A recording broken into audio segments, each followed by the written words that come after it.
كبات الدولة إثيوبيا كهدي كبين كبات أيوب ميزان كبات نبي ويتن لك يروهم دايو كفهم دون نورة ديمه نلفت إيكمون كل نور هذا بتويسين جدا كل اللي وسطي مرنا لكها توله ورد بالكواب بسن هذا يسوع أماني وانا الرها سوف كأي وسطية لا وسطية طبعا يسلوهم بيتني وسطية يجوني كل مفهوم نسينا مادة وسطية ينال وهي دالة على من المعاني تتقارب من حيث دلالتها ومنها العدل والخيار والتوسط بين الجد والرديء وبين القادمة والآخرة معنى وسطية يجوني نبني أني والوسطيات نحن الأمة وسطية نحن كذا يوجد تفسير إساء وأنا وركها جلت مسألة يوم هندا وسطية ماي وأنتم جدوا وأنا جدوا تكوركت أرجعتم ماي وسطة أكسر معنى أكسر جماعة تقول لي معنى أكسر جدا كان لي تونا لكن معنى بلاك وسطية شريعة كنكسة تعني الخيار والأفضل وكذلك جعلناكم أمة وسطا أمة وسطا فهي سنقولي وكذلك جعلناكم أمة وسطا أي أمة عدلا خيارا جيدا مرفوعة الشأن محبوبة إلى الخالق أمة قد أمة جالتنا أمة ألفونما أمة جالتو تاتيجو والمراد بالوسطية هو التوسط بين نقيضين وطرفين والخيار هو الذي جمع بين أن يكون وسطا وخيارا وسطيا الاتبان خيارته في وسط الترقم كل شيء كأن كيستن فيه نبي محمد عليه الصلاة والسلام ديني كيستن فيه وهو وسط وخيار كل نساء خيار كل نساء أفضل كل نساء معنى وسط ما سيتم فكرني أفهمه العدل ليس له طرفان إما العدل وإما الظلم أليس كذلك؟ نعم أمني كانوا أليس كذلك يا شباب ويا علماء؟ هذا إذا إما العدل وإما ماذا؟ الظلم تكاظل بلا وين طرف إيش جاري؟ نعم إيه طرف ديكم طرف يأتي ظالمة مظلومة جرا طرف رمان عدل جد سنجرت ظالمة ما تجرا مظلومة جرا ظلم عدل لو يسجد جد سنجرت عدل أما معنى أسد خيار يوم السرهم لكن معنى كان هم تتبع شريعة كيست يوم الباني كل الأمور شريعة وسط يجود الدين ما يجود من عليه وهي الخيار وهو ما تتبعه العلماء في دراستهم فحصلوا على أن الوسطية تعني الوسط والخيار والأفضل كان أكو معاني هم تكهتويو ضبط ذلك كان هو وسطية يجب وسلوك محمود مادي أو معنوي سلوك محمود مادي ومعنوي معنى سلوك يعصم صاحبه من الانزلاق إلى طرفين متقابلين غالبا أو متفاوتين تتجاذبهما رذيلة الإفراط والتفريط طبعا كان لي إن شاء الله ترتي والرهاسة والجراء أما وسطي ما يوجد بالنتاج يسلم الناني وسط في العقيدة أكو بيت نتي لا يغلو رب هدو جري أكو وجود ربي أكو مورة قرطني وسريوتا كل وان جرد ربي جري أمنت لنمنو أكو مورة إنكار قولي لا إله والآيات مادية لكل يجب الإسلام بل إنما هو يعبد إله واحدا خالقا ربي تنكو تشقوف قربا كخالقته وهنده دليلا عقليا وشرعيا دليله دايو كقبض عقل الله كشرع الله كقبض سنقبر ملك كنتم معكم جل ماني انتو قال الله هندم والله إنكار قول الله والله تعدد آلهة ولد الله أكو وسطية في العبادات عبادة كهت الله لا يكون عبادة كهت شعائر عبادة كهت جانب عبادات دين كل ما والله إلغاء قول عبادة وهيته جلت جل الله التالي ورك عبادة مل الجنوب تلهم ضيع عبادة مل وان براهيم دلق ورج الله التالي كل ما رهبانية متاني مسجد مقراني يوكان متابرات دياري كيابون من وما خلقت الجن والإنس إلا ليعبدون كده دليل آيات رغلتي فهم من ملي أن لا إله إلا الله ملي تفسير هركسو جده وهم لا إله إلا الله كجلو كنافي جدو كلمان إني إذن أهل السنة والجماعة وأهل دين الإسلام هو وسط بين هذا وهذا مالك شريعة الإسلام إلما ما كان أكما عبادتي إيمرت أمرتهم بالأكل مما يكسب وأنا قلتني كسبوا رزق ربي الراسما قرنا ديبين الشيكيس ديبين فامشوا في مناكبها وكلوا من رزقه وإليه النشور وإذا قضيت الصلاة فانتشروا في الأرض وابتغوا من فضل الله فإذا قضيتم مناسككم فاذكروا الله وإذا لا جناح عليكم أن تبتغوا فضلا من ربكم كان هند أكما مسجد التياده تجارة إسات اللي يادهون أكما مسجد التياده قلنا إسات يادهون أكما مسجد التياده دينك دي إسابوت في يادهون كانت إيمان كنافو هي وسط أيضا في العبادات لا يبغي جانب العبادات ولا يكون رهبانا لا يعرف فيها شيئا كذلك وسط في التشريع شريعة الإسلام وسط تشريع كذلك وسط في التهليل والتحريم بين اليهودية التي أصرفت في التحريم وكثرت فيها المحرمات كما حرمه على نفسه إسرائيل ور حرام وهند حرام وهم مثل أكو مسائل حلال مثل شريعان كي بل هي جانب التوازني أكشيني كي نشمت علينا ليك سجران فيها توازن بين هذا وذاك حرمت أشياء وأباحت أشياء فنحل ما حلله الله ونحرم ما حرمه الله والرب حرام كل حراما والرب حلال كل حراما وفي البيت وشريعتنا لم تحرم وسطيها لم تحرم شيئا إلا لكونه خبيثا ضارا وأن تكون شريعة حرام وتلجم إلا لمفسدته ولضرره ولخباثته وأن تكون شريعة حرام وتل ضرر إني وانكبوف وخباث ما إني كبوف وأن إني أذان وبروف وأن حلال وتلمو لم تحلها إلا لطيبه وأن سبيل فيدا نما غرغارا نما تولا جچا أكلوا جملة حلال اللي أك حرام وتل يهودني قول أكو مسأكا نصارى كل وهيت حلال وتل هنقول بين هذا وذاك ووسط أيضا في أحكامه وأنظمته القانونية والاجتماعية وغيرها كذلك وسط في المصادر في مصادر العلم الشرعي غلوا فيه فئة حتى لا تقر بغير القرآن مثلا كالخوارج خوارجان غلوا في المصادر فقالوا لا نعرف إلا القرآن وليس لنا إلا القرآن فأهل السنة والجماعة فهم وسط يقبلون هذا القرآن والسنة والإجماع والقياس بل هناك مصادر أخرى مثل الاستحسان والاستسهاب وصد الذرائع وغيرها وشرع من قبلنا وغيرها من الأدلة الذي استدلوا بها في الفقه الإسلامي وهدوا لم يبقوا في هذا ولا ذاك ولم يعطلوا مصادر التشريع ولم يوسعوا فيه كما وسع غيرنا بل كانوا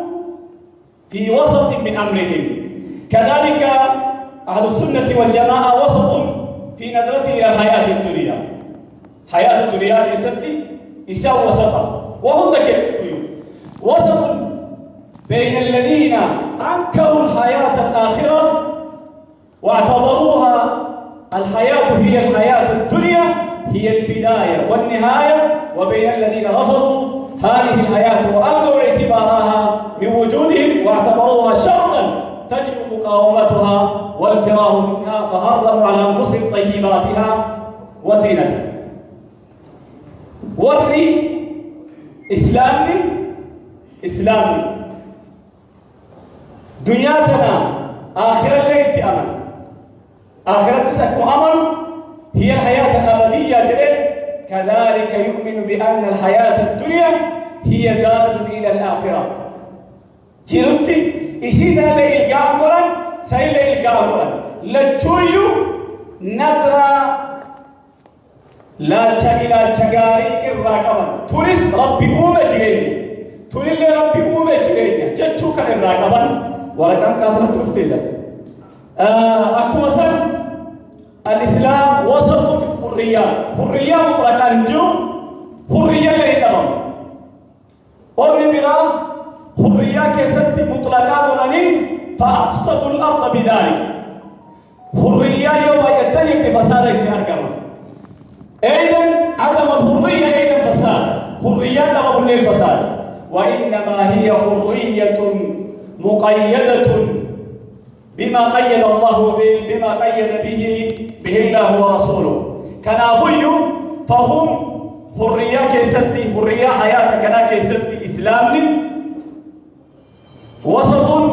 بين الاشتراكيين والماركسيين وبين الليبراليين والرأسماليين الذين يعطون للفرد الحريات المفرط من غير ضوابط وكان عنده إسان وجد جريسة تهججان. أما وسطي ما بعدين الرافقة. أما المحور الثاني الرخص الشرعية مظهر من مظاهر الوسطية. وسطيان على من وسطي ما الرتوان نكادي شراهي مظاهر إسي الرأي والإسي الرا توكل النلا الرا شريعة الإسلام وسطي ما الرا رخصة باي واحد كيستي رخصة ولو شريعة كيلا كيستي يوم بربادني جدا. افهموها أن شريعة الإسلام هي شريعة الإنسانية، شريعة المنامة لا تخالف طبيعة الإنسان. طبيعة المنامة تكون خالف فلا شريعة المنامة هندل يولا بما وفما فلا تهملي وفما شادي وتهملي قلوب إنساني يوم إرى شادي وتهملي شريعة لا تخالف طبيعة الإنسان، فلذلك لا تشدد عليه. نماز صلاة بطولة النبي صلاة من وجود أصلا طبيعة لا تذكر على الإنسان ولا على أحد، فإن ثقلت عليه يوكا يرتون في فمت تاتو يوكا ندل تاتو تخفف جلتاي كتاي صلاة تيسي صلاة اركبوا صلاة أكل ندل سومن يودن ديت سومن يودن نبدريس كويا بركضاك يوكا صلوا ندل تاتو في دياك وهكذا صلي صلاة القصر وجمعا إلى آخره كل الرخص كلام عليه. هذا مظهر من مظاهر الوسطية في الإسلام، وقد شرع الله عز وجل هذه الرخص لرفع الضيق المؤدي في الغالب إلى الحرج والمشقة. والله عز وجل يقول ما يريد الله ليجعل عليكم من حرج ولكن يريد ليطهركم. فقال الله عز وجل فمن اضطر في مخمصة غير متجانف لإثم فإن الله غفور رحيم. والآيات والأحاديث في هذا كثيرة. ثم أيضا من مظاهر التدرج مظاهر الوسطية التدرج هي كجنابة بتزل شيئا إسلاما ولنترك طبيعة المنامة أيدي سنجي مكان طبيعة المنامة من طبيعة الإنسان لا يوجد شخص نمني تركه حرام الرجلان جراته ترى شرك رجلاته كفر رجلاته قوية متكن دقيقة متكن أصوات تكن شك أصوات تكن طيب أتشرا كجير درمي جرا أغرتني يكين إيمان تجوم ما تحملي جاء هنا فهو على يقين الشرك ثم يدخل في مرحلة الشك ثم يخرج منها إلى مرحلة اليقين. فلذلك التدرج التشريع وخاصة مما عرفت النفس نما النفس باي التي ترتجل تتركم نما أرقمك يسابوك من أرقمك يسابوك طبيعي مناماتي والدبا طبيعي عادات متاتي والدبا وأنم اللي فتاتون قلبيتو ما قلت لي شيئا واني كيون من الرتي وبيكي الرجلاتي الرتويجري سوطا بك كان فوداني بك لمتا جيسا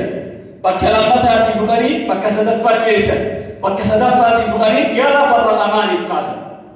وهكذا جاء التحريم في الخمر جري تحريم خمري كريمة أكلت كلفه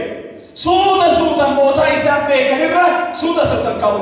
فليكن هذا منهج الدعاة كلهم كل منكرات الكترين منكرك أرضهم وليس إنقلوا ماي أرضوا في الكلام اللي ما بسكر ما لربوا ما نقام تابي قياد يا رسول الله لا يا أخي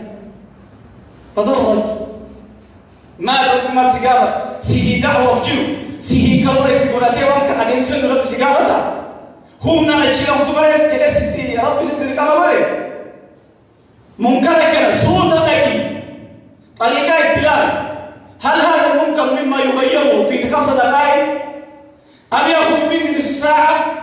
ما هذا مرة فقط تبدا ويا نمو ويا شرب ويا جرم ويا ترم ويا سدب وهذا مرة فقط تبدا لازم يغير اليوم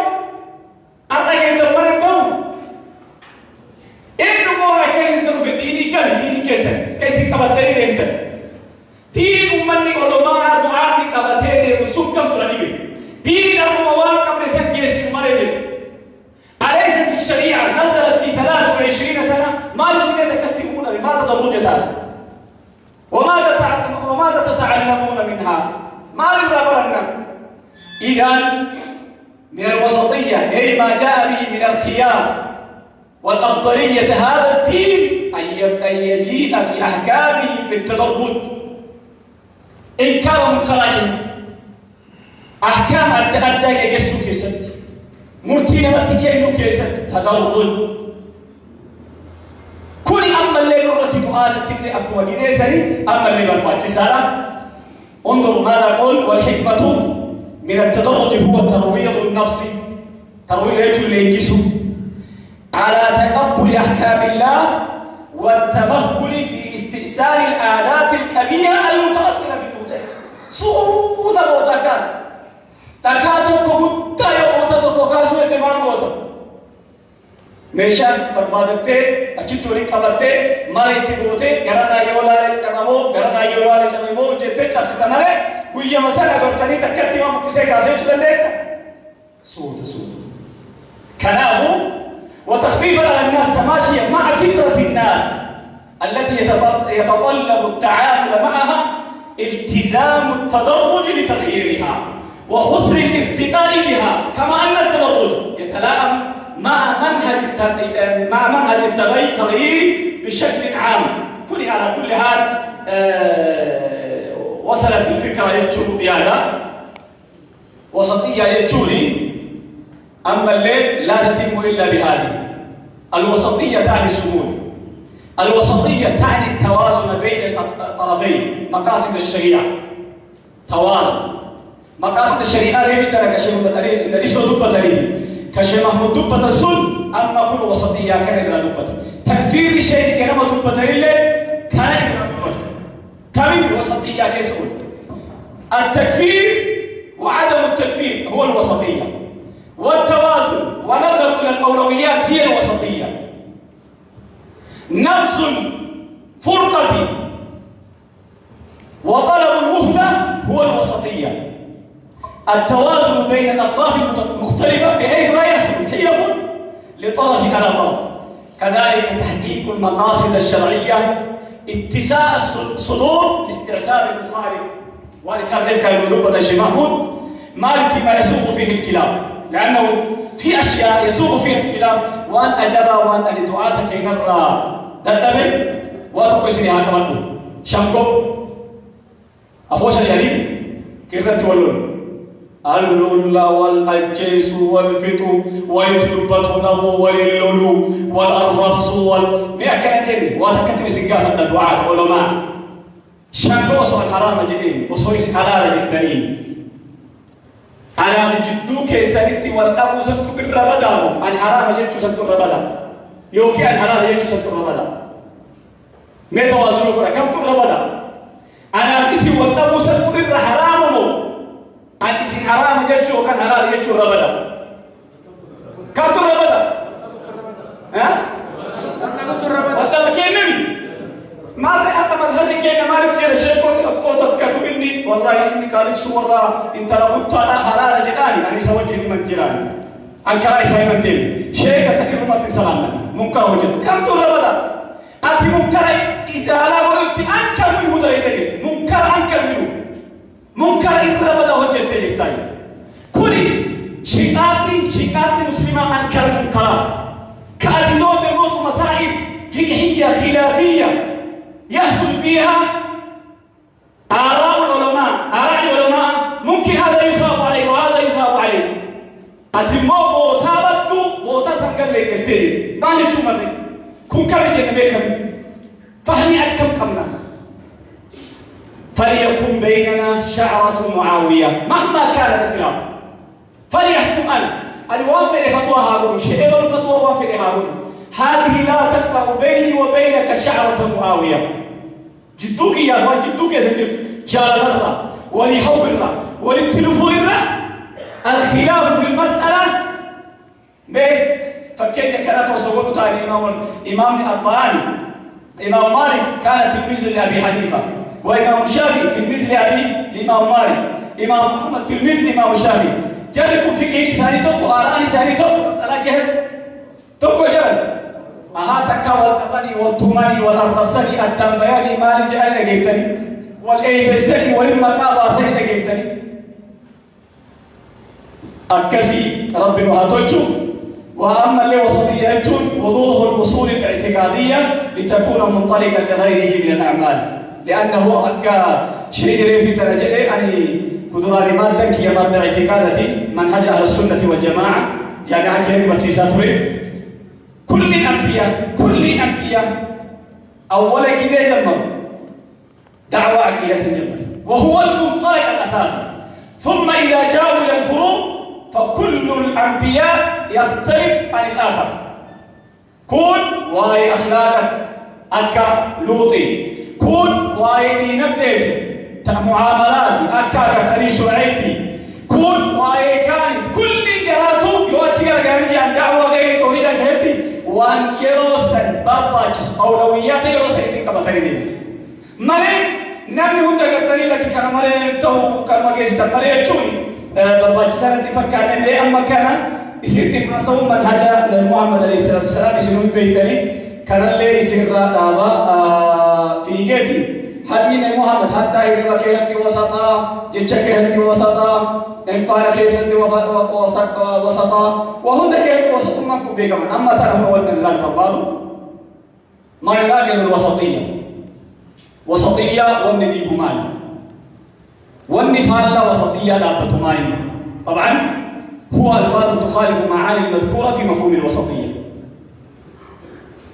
مثل الغلو والإفراط والتفريط والجفاء أما كان هندا تكتك الرئيس دفع مثلا أما غلوي هذا بنو أقول لك كيس أنت مالو دي فمن المراجع أم كيس ما رجعوا لما المال يستلم ما يتنجر نعرف تبو بتو ها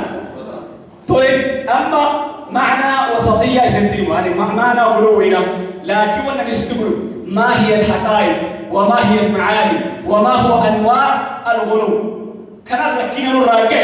كان يقول بطو بربالي تكفى أن من شاء الغلو بحسب متعلقه ينقسم إلى ما يلي تكفى أن يكون الغلو متعلقا في فقه النصوص فقه النصوص ماذا معنى ما تفسير آية باي وانا جباي سنتين أما حديث مثال سنقول افترقت اليهود على كم 71 وافترقت النصارى على 72 وستفترق هذه الأمة على 73 كلها في النار إلا واحدة جنين والركون فهذه حديث كان كلها مخلد في النار نقول 72 ترهم دور رمعي بالدكيه زلالة تاول أكنا جرب ما كلها في النار كرسول جل كل ورا جنة تاتي أكل وكلام أكل فاهم كيسني طب كيرت ودم يتم الرسول هذا قال كلها مخلد في النار كإمام كلها في النار مخلد جل إذا مرق ومن إنسان أمة محمد أمة دعوات لك أمة إجابة والرسول إجابة لك فيخرج من النار من كان في قلبي مثقال حبة من خردل من إيمان تقوم الإيمان كوانا جنة قلب لكن بعد دخولهم النار فلذلك أشار إليه النبي صلى الله عليه وسلم في النار التأكيد يمد سينبي ولم يقل النبي صلى الله عليه وسلم مخلد فهمي أبو لف كل من يسخل فيه بالتكيس والله جهنم من كيس إبني تقول يوجه كذا يفكر الصوفيان والله بدأت نيسي والله بدأت نيسي أكلت جد أتوا والله بدأت رانتات جماعة كيكون والله بدأت معصية دليل نيسي والله معصية دليل أكلت في أسيدوب بتزل ترى أن العود في عينك وترى القذع في عين الآخرين أتي مع سيادة جتبيت لكنها براكزتي وابدار كتلمني أن يكون الغلو متعلقا بالأحكام أحكام الشريعة ما هو يلزم نفسه ما لم يلزمه الله عز وجل يلزم نفسه أكبر كان أمنا ذكر النبي صلى الله عليه وسلم فإذا حبل ممدود بين ساريتين فقال هذا حبل لزينب كل لم يلزمه الله عز وجل زينب ما لقوا تكرر هاي ربنا قرتني ودن قمت الرآتي وأنت كنت الرآ صلاة عبادة والأنجلة هذا إلزام بما لم يلزمه الله عز وجل مثل ذلك فلذلك النبي صلى الله عليه وسلم منع وحتى على الاقتصاد في العمل لما تحريم الطيبات التي أباها الله عز وجل لنفسه مثل على وجه التعبد وأن أكا جاء ثلاث الله إلى بيوت أزواج النبي صلى الله عليه وسلم يسألون عبادته وأسأل بيتني جار كوني سومنا كونا كتري كتاب تابولا كذا كوفنا تدركامو سبب أن يكون القلب متعلقا بالحكم على الآخرين حيث يقف من بعض الناس موقف المادح الغالي ويقف مع الآخرين موقف الضار من جانب كان فاسقة جداني كان فاسقة جداني كان مال جداني كان أما مو حلال ثانيا أن الغلو في حقيقته حركة في اتجاه الشرع قلوبي جتشو ما نبيتن قلوبيني أمتيك لقد سيناني تجد قلوبي جتشو ما أكل قلوبي جتشو أمتيك لقد سيناني اتدلو سيني قلوب قلت شعب كيسابا أسيني تك سينا قلت شعب كيسابا أتش كيسابا لكن أسيولا أسماء تك سيناجي قلت شعب ومطا إرابا فلذلك ولكن حركة تجاوز في مضاعف الحدود التي حدها الشارع فهي مباركة في الالتزام بالدين وليس خروجا عنه في الأصل أصل الشيء الرمال لكنه سكر سيرك الشارع الرمال وهو نائب من الرغبة في الالتزام ثالثا أن الغلو ليس هو الفعل فقط